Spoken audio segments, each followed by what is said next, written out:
Anak adik kini kau makan kemakan saya penganai tu cerita di mana makan lama kini. Kau beli bakso lah, kau beli sate lah, beli pangsit lah. Aku takut gendut. Kabau dah kau dan sinso kepala kau tu kau makan-makan ni kerana tu sekarang kabau badan kau ni. Anak adik kini ke sebenarnya jongkek, rambut luri pakai itiangan, rambut keritian apa lurian. Bantu-bantu itu nanti mati kerancak satu pakai salon, menggaya, rebonding. Jinatang kau dirondok kepala kau tu boleh habis rambut kau tu gatal kau jadi orang mah.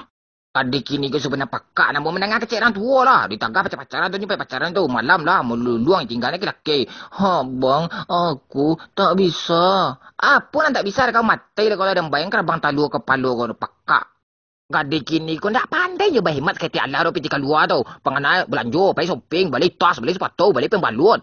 Abang, adik boring, temani aku. Cingkari ada kau ni siram minyak kamu kau buruk kau nak sadar baal kau rundak. Adik kini kau sok-sok manjo tu di muka cowok kita lama-lama badan berkira-kira rambut.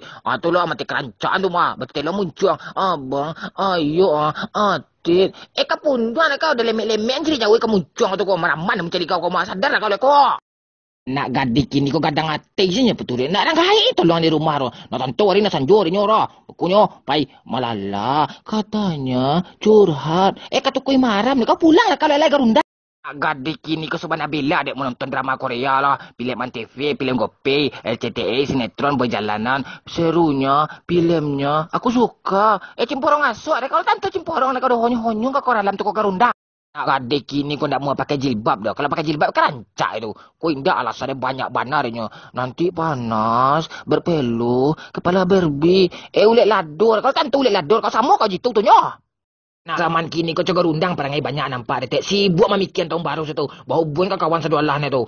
Kemana kita tahun baru besok? Bakar ayam. Apa acara? Lamang kujik dia anda hampir-hampir. Kau tahu runtuang bang kau. Gadik kini ke sebenarnya gatal dan ciri nampak detek. Tiba malam minggu tu. Lah, bertelepon cowok sedolah ni malah lonjak-lonjak itu. Bang, jemput adik dong bang. Malam minggu ni. Cepatlah bang. Ketapang kerambir. Kau nak mau senang balan ciri kau di rumah kau rundang. Anak zaman sekarang ini entah apa pula trennya. Berdiri tepi jalan, tunggu bis berjam-jam. Terus dikomentari seluruh postingan orang itu. Om, toilet om.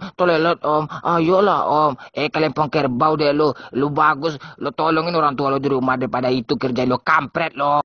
Orang-orang kau dicaliak sok cadik lo guys. Komentar kritik sok-sok inyo lah lebih pandai guys. Ini penontonnya tu berkecil timnas kabeko. Ngak bano. Ini aja lajang tu ha. Kerana ambil cuki orang sok cadik ambil bola mah. Wang sih bola dah pandai dah. Kamara parik kasinan nang lajang. Sok-sok cadik lah. Santiang awak ambil bola lo baru di komentar geladi.